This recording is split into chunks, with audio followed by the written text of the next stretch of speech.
Talking about the SMARTnership approach into negotiation, there are four things that you need to remember. And these are four things that we have studied throughout a number of years and clearly identified those negotiators who are way more successful than others.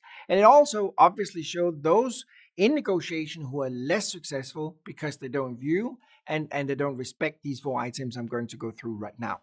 Now, one of the first things you need to remember is obviously the choice of a strategy. And we can choose zero sum, we can choose partnership, or we can choose SMARTnership. We need to be able to identify a strategy. And talking about the strategy, obviously, we know that we can be successful in zero sum. Lots of organizations and individuals are quite successful in zero sum.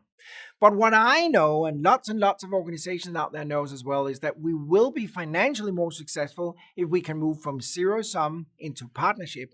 And if we are actually able to move all the way up to SMARTnership, we are going to be way more successful, but not at the expense of the counterpart. And we can even help the counterpart to be more successful without it happening at the expense of us. The other thing we need to focus on as the four items on this list is the concept of trust currency. And as you can hear, it's just two words put together, trust and currency. And the reason I've done this is because I know that creating trust makes everybody financially more successful. So we can have a high level of trust, we reduce the transactional cost and improve the profit. Whereas if we have a low level of trust, we increase transactional cost and reduce profit. Now, a professor by the name of Yankulovich wrote a book called Profit with Honor. And he studied trust as well. And as you can see in this graph here, he basically identified that trust today is at the lowest level ever recorded. And that is actually supported with a lot of other studies that showed that trust is declining. And we need to focus on that, especially in negotiations.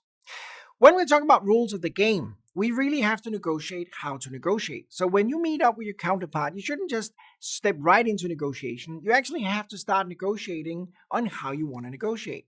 View negotiation this way. You may turn up with a racket because you feel negotiation is like playing tennis, but your counterpart feel that negotiating is like playing chess. So they're sitting there with the chessboard and all the parts to set up and ready to play chess. Now, this is going to be a very entertaining game because you're sitting there throwing around your racket and the counterpart are desperately moving the pieces on the chessboard. So you need to agree on how to negotiate before you actually start negotiating. And the last of the four items is the concept of necroeconomics. Necroeconomics is an awarded strategy simply because it proves that we have an unutilized amount of value in any negotiations that neither of the parties actually identify, capitalize, or utilize.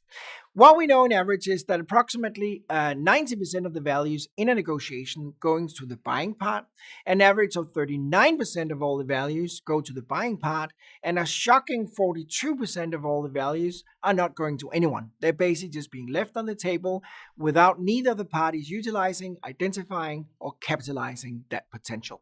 So these are the four items you need to focus on thinking about a SMARTnership-oriented approach into negotiation.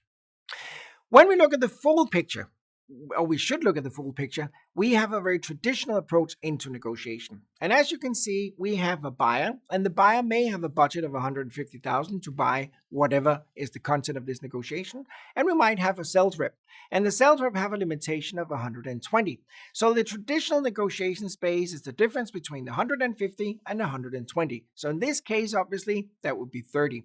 But that's not the real negotiation space. As you can see below, the real negotiation space consists of the traditional room for negotiation plus the amount of necroeconomics that could be created. And since that's up to 42% more, we increase that space and increase that value.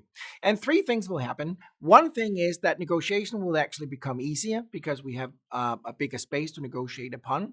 We can actually win without it will be at the expense of the counterpart. And last but not least, the parties will be able to utilize this potential and gain more success without it happening at the cost of the counterpart.